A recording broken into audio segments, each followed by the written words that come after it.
So the message today is, who are sons of God? There are varying opinions and interpretations on who are sons of God. I heard one religious view that said, we are all the children of God and therefore we are all the sons of God. I really don't know if this is a personal view or whether it is a view of the person's religious affiliation. So we would go on from there. I believe that this opinion and this interpretation is also a general view of the unlearned in God. I also heard from some that are living the lifestyle that God calls abominable. They say that they are born again. They say they are spirit-filled. And they say they are the children of God, even though their lifestyle is what God calls abominable. I personally will not argue or debate persons with such claims that God says to them they are who they are not. God wouldn't say to somebody they are who they are not, but many claim that is the way it is. I will tell you why I will not argue with such persons. Such persons have the right to deceive themselves. They have the right to be ignorant about anything they want to be ignorant about. That's their right. And I am for peace. So anyone can help themselves.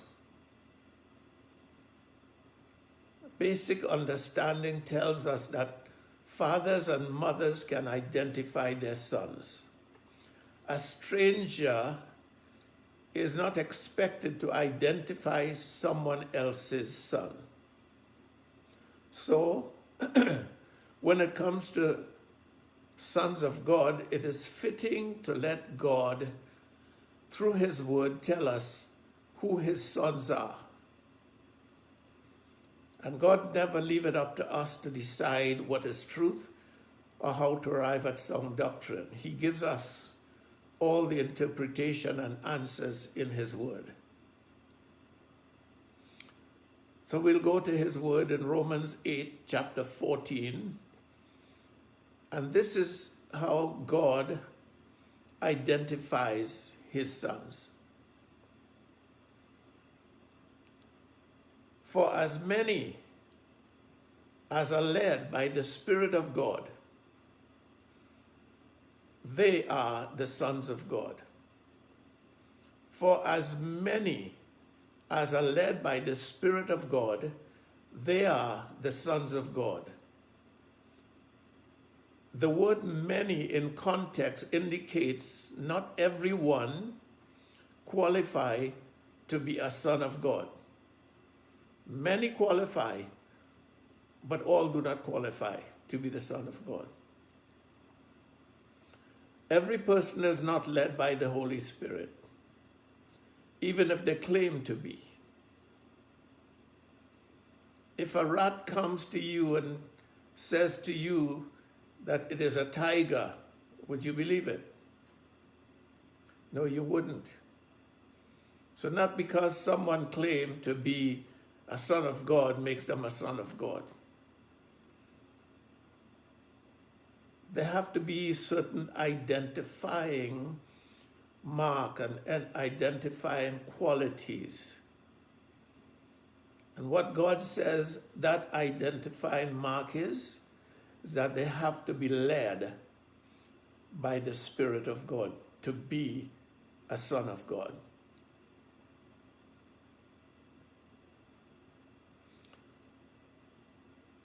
We must not forget that God made everyone, yes, Yes, it is a fact. God made everyone. But we must not forget that sin severed mankind from God. That separation is spiritual death. And Jesus Christ came and paid the penalty for our sins and made available to us a new spiritual birth. And that new spiritual birth will unite us to God again. If we discard what Jesus Christ did for us, or if we fail to respond appropriately by loving Jesus Christ and obeying him, that too is a denial of him, and they miss out on the opportunity to become a son of God. So as many as receive him, to them gave he the power to become a son of God. Becoming a son of God is not an instant as a son in the natural. Spiritual sonship, however, is a process. This is not my opinion. In fact, I have no opinions in representing Jesus Christ and God the Father. I rely solely upon the Word of God. So having said that it's a process, I'll go to the book of John, the Gospel of John, chapter 1,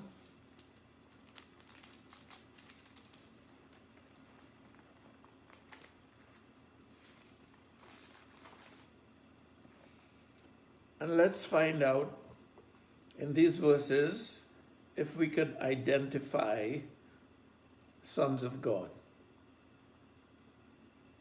Reading from verse 10 and referring to Jesus Christ, it says, "He was in the world, and the world was made by him, and the world knew him not. He came unto his own, and his own received him not. But as many as received him, to them gave he power to become the sons of God. But as many as received him, to them gave he the power to become the sons of God."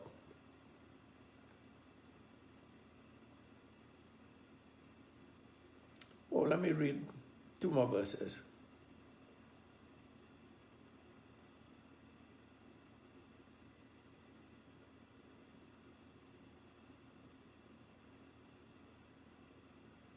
Verse 13 rather, says, "Which were born," referring to those who receive him and receive this miracle of salvation, "which were born not of blood, nor of the will of the flesh, nor of the will of man, but of God."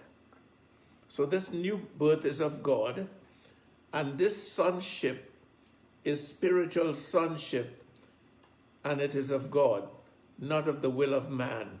So a man cannot claim to be a son of God unless he meets the requirement. He's qualified. And we read the qualification is that you have to be led by the Spirit of God. You said that a few times.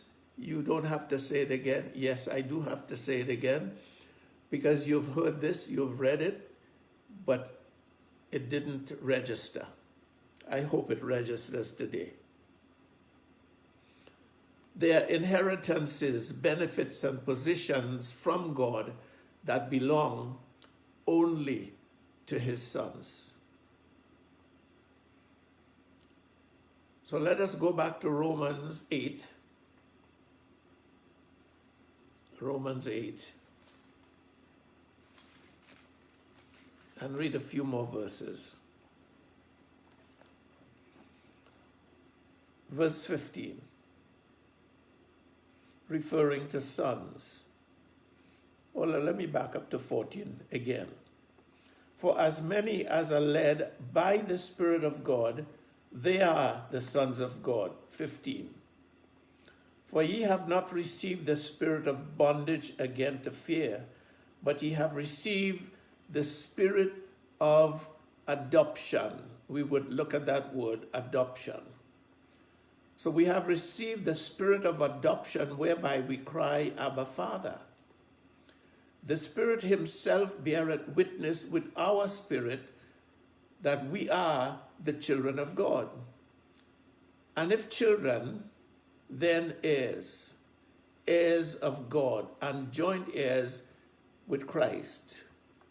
If so be that we suffer with him, that we may be also glorified together.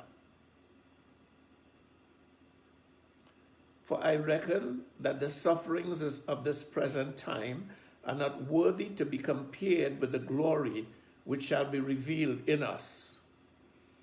So whatever we go through in the process of attaining the sonship,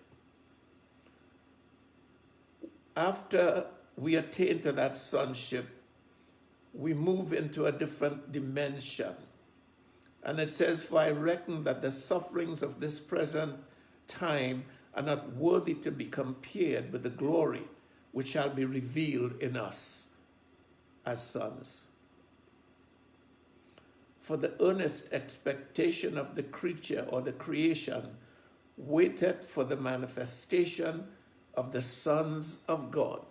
So it is important to God that Christians become sons. Very important.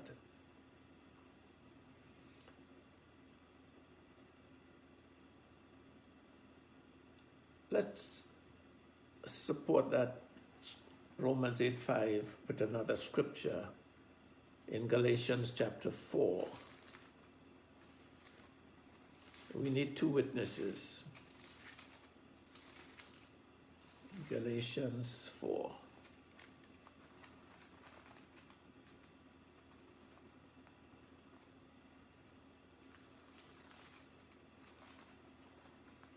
Reading verses 1 to 7.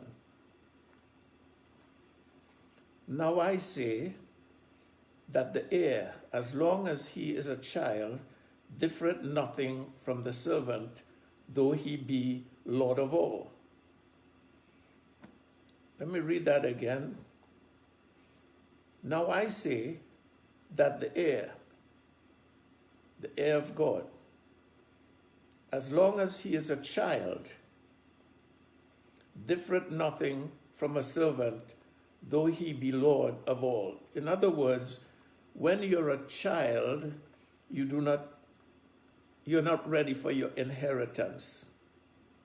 That's what it means.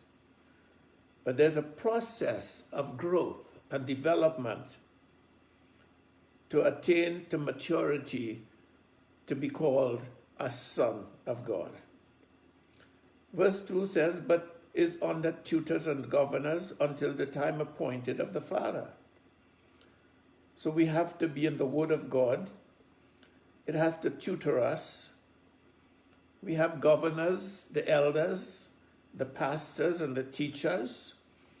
We are under their tutorship. They have to mature us. Even so, we, when we were children, were in bondage under the elements of the world. But when the fullness of time was come, God sent forth his Son, made of a woman, made under the law, to redeem them that were under the law, that we might receive the adoption of sons.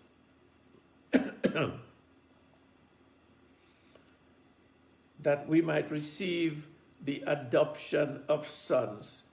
And because ye are sons, God hath sent forth the Spirit of his Son into your hearts, crying, Abba, Father. Wherefore thou art no more a servant, but a son. And if a son, then an heir of God through Christ. Isn't that wonderful? Isn't that awesome that we could come from being a sinner, cut off from God, to become an heir of God, to become a son of God, all because of Jesus Christ, what he has done for us. And I say that is phenomenal, and it's not something that we should take lightly. Our sonship is very important to God, and it's very important to us. If Christians can understand the honor of sonship,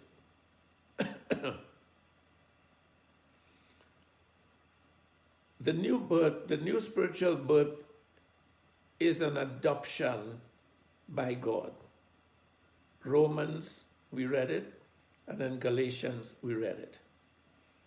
God adopted, rather, to adopt someone is to make that person a legal son or daughter.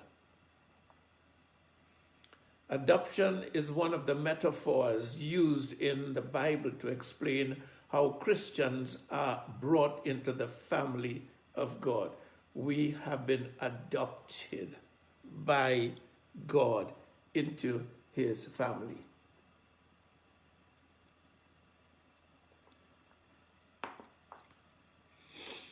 So if Christians can understand the honor and the privilege of being a Christian, I mean a true Christian, they will give up religion and fully embrace Christ. They will give up religion, they'll give up religiosity and fully embrace Christ, and they will embrace the Spirit of God and become a full-fledged son of God with all of its benefits. My God, there are benefits in becoming a son of God. You are an heir when you are a son. And all of heaven's resources are available to you as a son. If you're going to move forward and upward with God, if you're going to do exploits for God, you must get this into your understanding, get it into your spirit. And you must appropriate that with the reality of the Word of God and the reality of becoming a son of God. It's tremendous. If God is spirit, and he is, God's sons must have the Spirit of God in their nature. God's sons must have God's character, must have God's mannerisms. Added to that, sons will have the fruits of the Spirit of God. Sons must bear the fruits of the Spirit of God. What are the fruits of the Spirit of God? Love is the first fruit of the Spirit of God. The God kind of love. Not man's kind of love.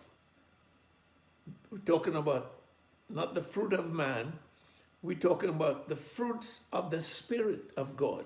Is agape, the God kind of love. Whenever we hear a message on agape, we tell ourselves we have it.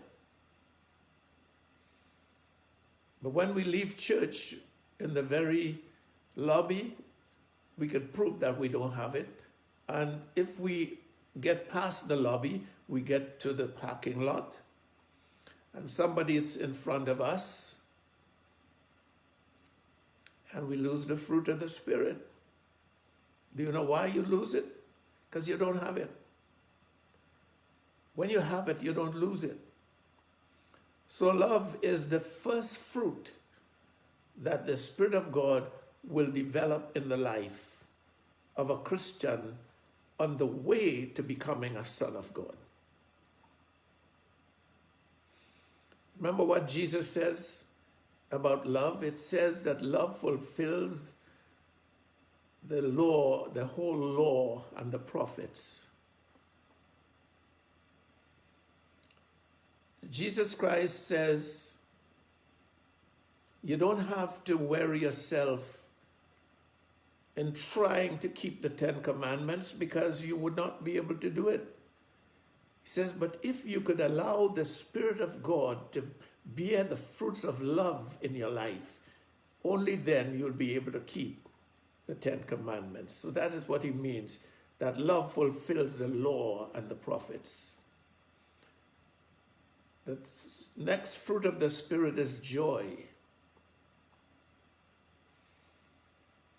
The Christian must have joy, the joy of the Lord. And you can tell if a person has joy or not. It's something that you can see. It's something that you can experience, the joy that radiates from a person. And what is the opposite of joy? Unhappiness, depression, oppression, distress. And so those are not fruits of the Spirit. But joy is a fruit of the Spirit. Again, let me repeat myself. When the fruits of the Spirit are born in the life of an individual, it remains. If it is of man, if it is of self, it does not remain. But if it's of God, it remains. Another fruit of the Spirit is peace. Do you have peace? Jesus Christ is the Prince of Peace. And if the Prince of Peace is resident in your heart, in your life, don't you think he will produce peace? Don't you think you will know peace and have peace? I believe so. That's the way you get it. Let the Prince of Peace dwell in you. Let him influence your hearing. Let him influence your speaking. Let him influence your thinking. Long-suffering is another fruit of the Spirit. It means you suffer long. You forbear and you continue to forbear. You forgive and you continue to forgive.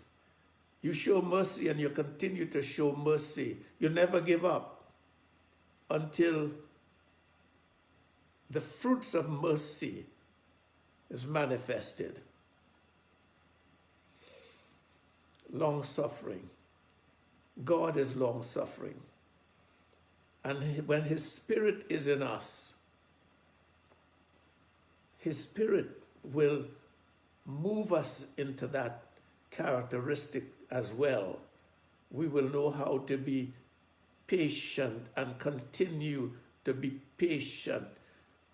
But if we are patient only for 5 minutes, we are patient because others are doing what we want them to do. And when they are not doing what we want them to do, we are a different person. That's not long-suffering, because you did not allow the Word and the Spirit to bear the fruits of the Spirit yet. How about gentleness? Wow. Should we just pass this one by? Gentleness is a fruit of the Spirit. The Spirit of God will make you gentle. Believe me. I know in some religious faiths. Supposedly, when the Holy Spirit is manifesting in persons of certain faiths, they become very boisterous. They loud, they shout, they sweat, and they sweat some more, and they get louder and louder and louder, and that is supposed to indicate the manifestation of the Spirit. Maybe it's the temperament, maybe it's the personality, I don't know. But this I could tell you, when the Spirit of God is manifesting in me for ministry, when that anointing comes, it makes me gentler than I am. I feel the need to be gentle, peaceable. Maybe it's my nature, maybe it's my character. How about goodness? That's a fruit of the Spirit. Is that fruit in you? Oh, I'm sure everybody will say yes. But is that fruit of goodness there when it's needed? When it's not needed, we could say, yes, we have the fruit of goodness. Oh, we are good, we are good, we are good. But when the opposite confronts you, somebody that is not on your social level, and they need something from you, does goodness show up then? Does goodness show up then? If it doesn't show up then, that means you do not have the fruit yet. Hopefully you will get it. Faith is another fruit of the Spirit, not natural faith, because it's a fruit of the Spirit. So the Spirit gives what is not natural, it gives what is supernatural. So the faith, the fruit is supernatural. Don't confuse the gift of faith with the fruit of faith. It's different. Meekness is another fruit of the Spirit. I'm not making these up. They're in the book of Galatians. Meekness. How about temperance? Are you temperate? Are you well-tempered, well-balanced? Or are you thrown off easily with the voice of somebody you don't like? Or just having to look at somebody you don't like? But you're in a position where you can't run away. You're stuck there for a while. So inside of you, you're grinding because you can't stand this person. You once loved them and loved their presence, but now you don't love them anymore. And so you can't stand their presence. So temperance is a fruit of the Spirit. I'm not going to ask you whether these fruits are in your life or not. Just be honest with yourself. If they're not there, then you have some work to do. And thank God that you're realizing that you have some work to do, and you will be wise enough to yield yourself to the Word of God and the Spirit of God through proper teaching, proper understanding. So as we look at the 9 fruits of the Spirit, how can one be a Christian and not have these fruits in their life?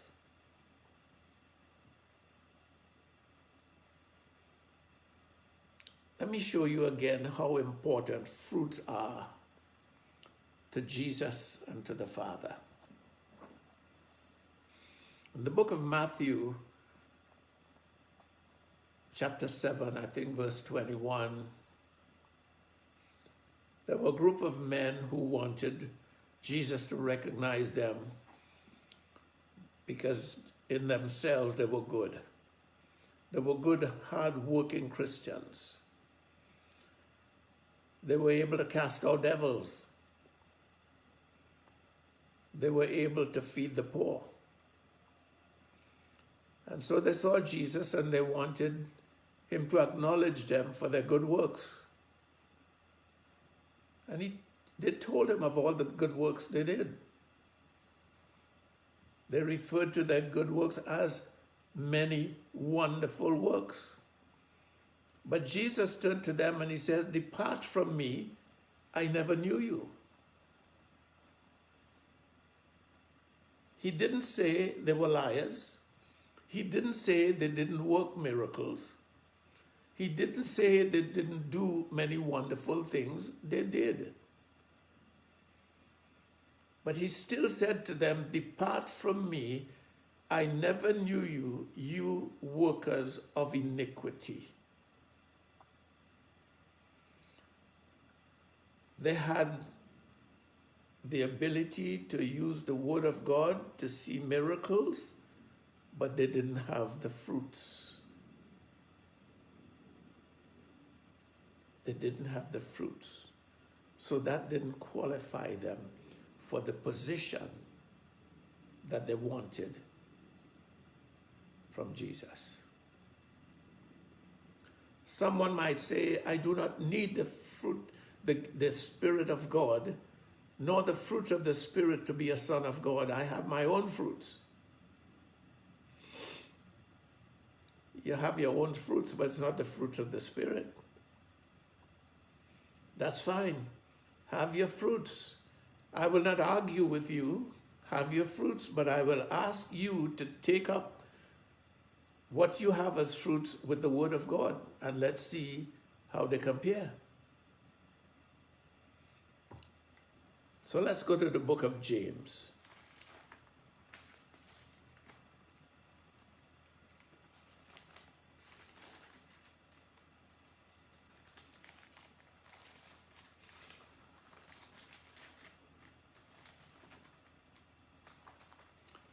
James chapter 3.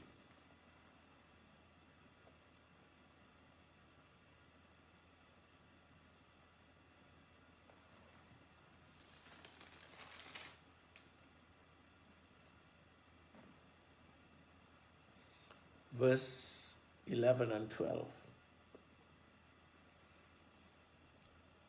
James here was speaking on the danger of the tongue. When the tongue is not tamed, it's wild, it's vicious. It's as sharp as a double-edged sword. It could devour and it could destroy. So he made a point here. He says, "Doth a fountain send forth at the same place sweet water and bitter? Can a fig tree, my brethren, bear olive berries, either a vine figs? So can no fountain both yield salt water and fresh."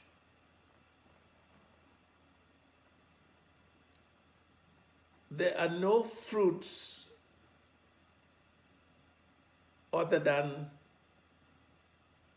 the fruits of the Spirit.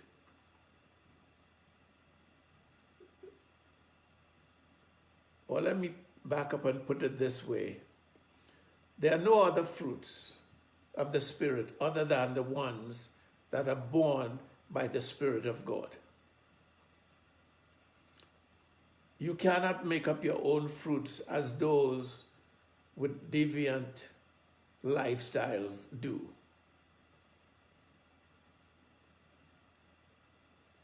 Let me repeat that.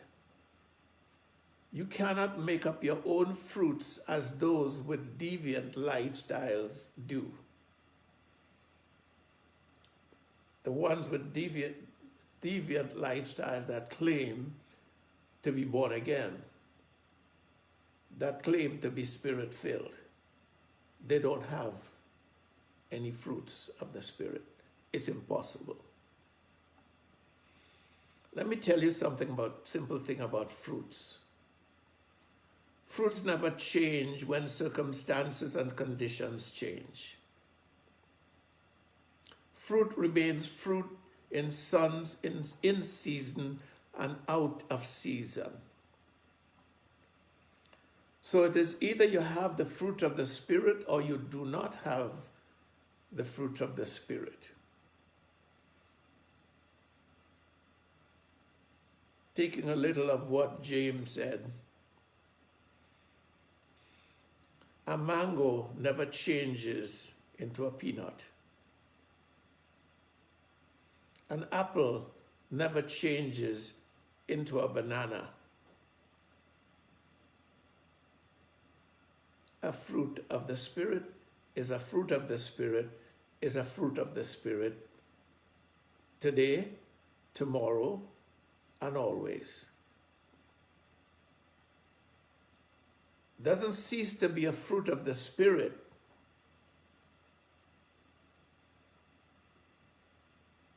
when those that hate you condemn you and criticize you and say all manner of evil against you. Doesn't change the fruit of the Spirit. You still exhibit peace. You still exhibit joy. You still exhibit the benefits and the fruit of sonship.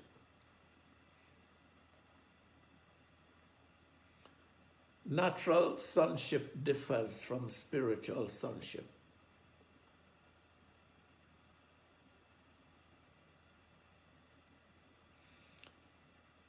Spiritual sonship is not limited to one gender. Get this, because it's not something you probably heard before or might hear again or might hear very often. So remember it. Spiritual sonship is not limited to one's gender. In other words, women are also sons of God.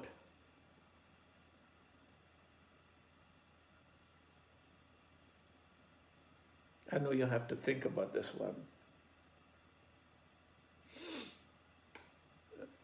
Let me ask a question to lead you into the answer.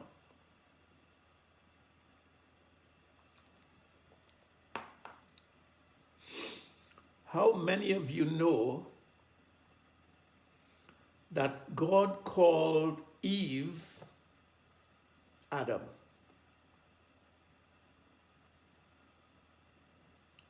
She's not a male. She's not a man. She's a female. And she's a woman. But still God called Eve Adam. You see, Apostle, I really need a scripture for this one because you're the one who taught us that if I would say anything that I cannot prove in the Word of God, you're under no obligation to receive it. And that still holds true. So I have to go to the Word of God to prove what I just said. So let's go to Genesis chapter 5.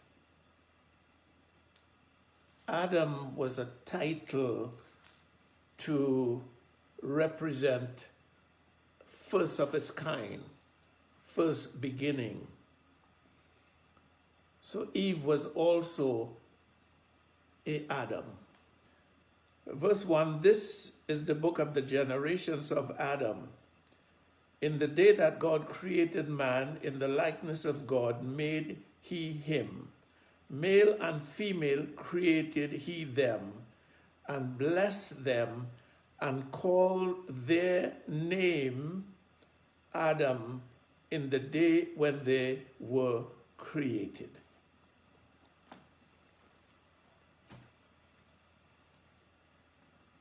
So women can also be called sons.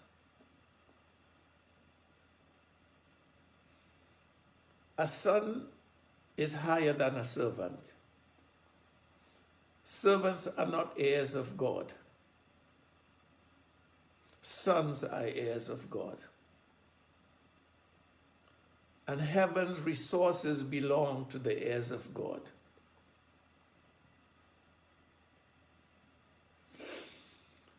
So let me add that when sons of God live as sons of God, they will not let sons of other gods tell them when they can assemble to study the word of God and pray and worship God. Sons of God know that they are not wrestling with flesh and blood, but against principalities, against powers, and spiritual wickednesses where? In high places. Spiritual wickedness in high places will try to dictate your life.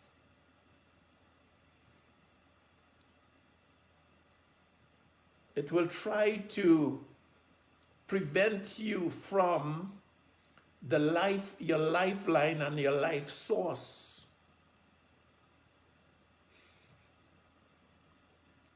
But sons of God would know this and understand this and know what to do about it.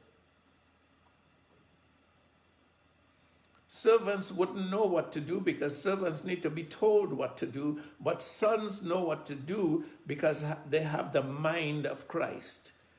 They understand because the Spirit of God will bring them into that place of maturity. Remember, it's a process.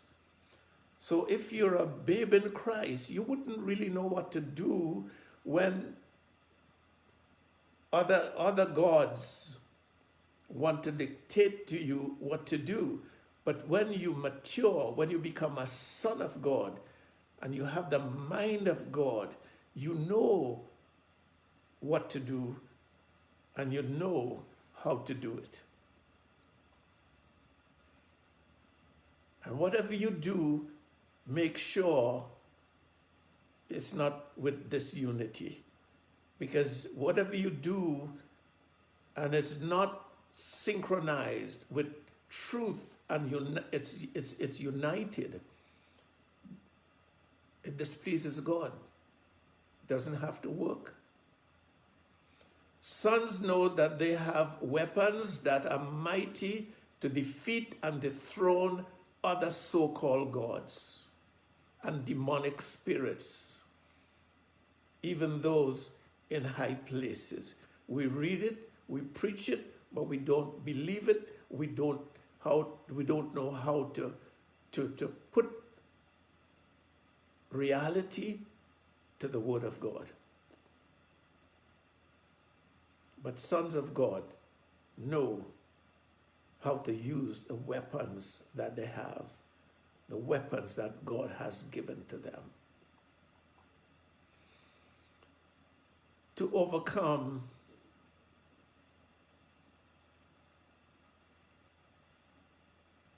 as sons of God will be like how Moses overcame Pharaoh, how God overrode Pharaoh because he had a son in Egypt to deliver his people out of bondage. Pharaoh insisted that he will not let the people go. Repeatedly he said to Moses, I will not let the people go. I will not let the people go. But guess what? Moses prevailed because he stood with God and God stood with him and he prevailed. The very Pharaoh who insisted that he will not let the people go, he said, the people are mine. No, they're not yours, they're God's. That same Pharaoh sent for Moses one night. And he says, listen, take the people and leave Egypt tonight, not tomorrow. Tomorrow is too late. Take them out of Egypt tonight, because unless you do, we'll all be dead men.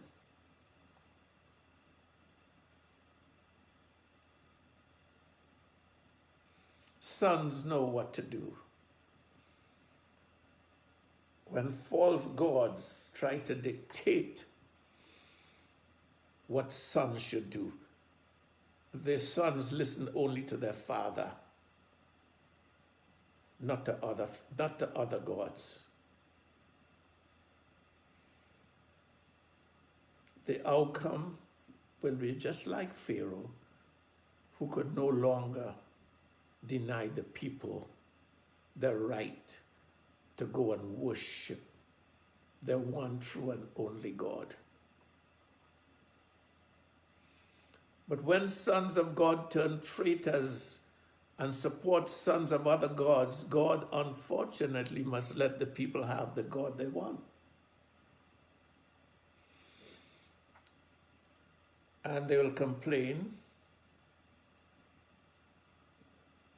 and continue to complain, make statements that are barren, have faith that's not faith, but presumption. And they'll just settle for what the other gods say. But in closing, let me remind us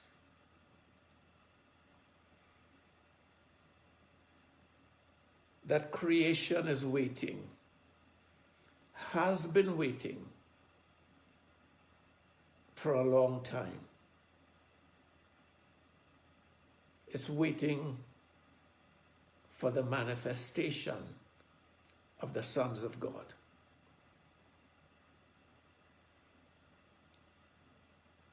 We're in the period of time when I believe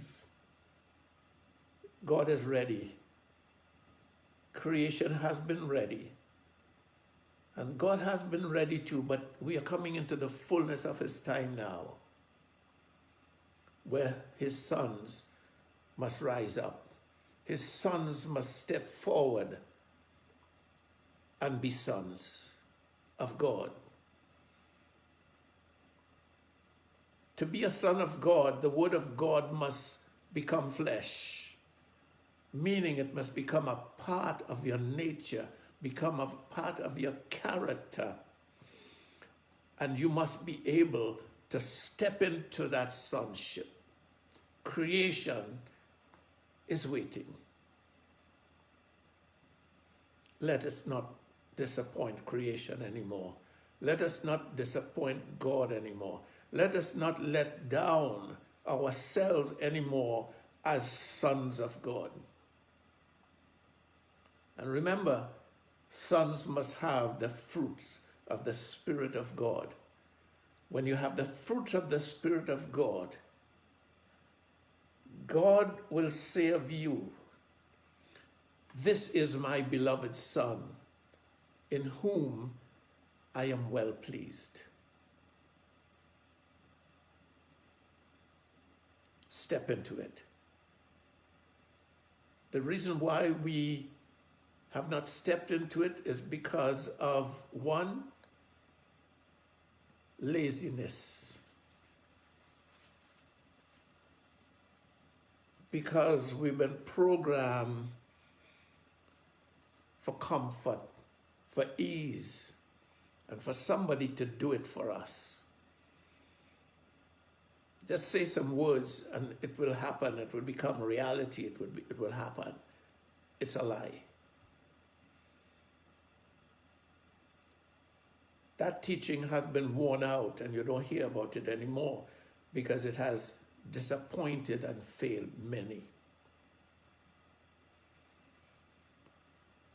But let the word of God dwell richly in your life and let it become flesh. Change your nature, change your character, change your mannerisms. When heaven looks at us, they're not moved by our gifts. They're not looking for gifts. It's looking for fruit.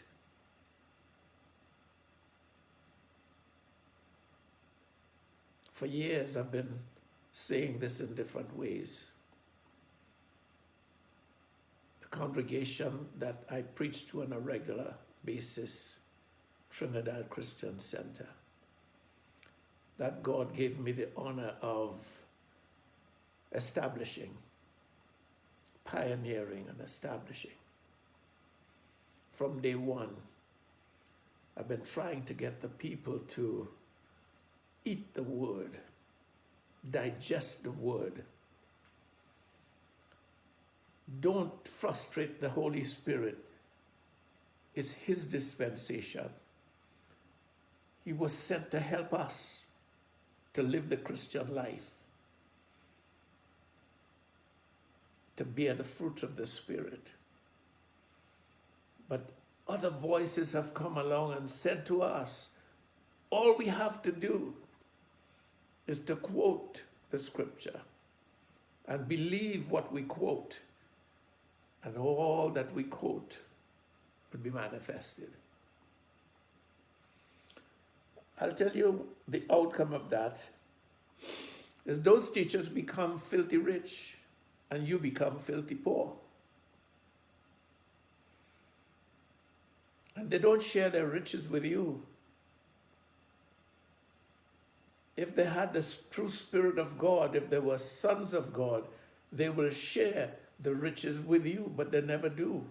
They want more because on their birthday, if their next birthday is 67, they want a gift of $67. It's amazing what people do with the scriptures. And it's even more amazing what Christians believe.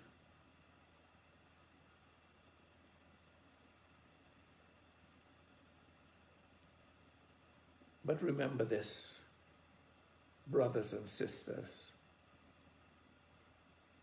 Creation is waiting. Don't disappoint God.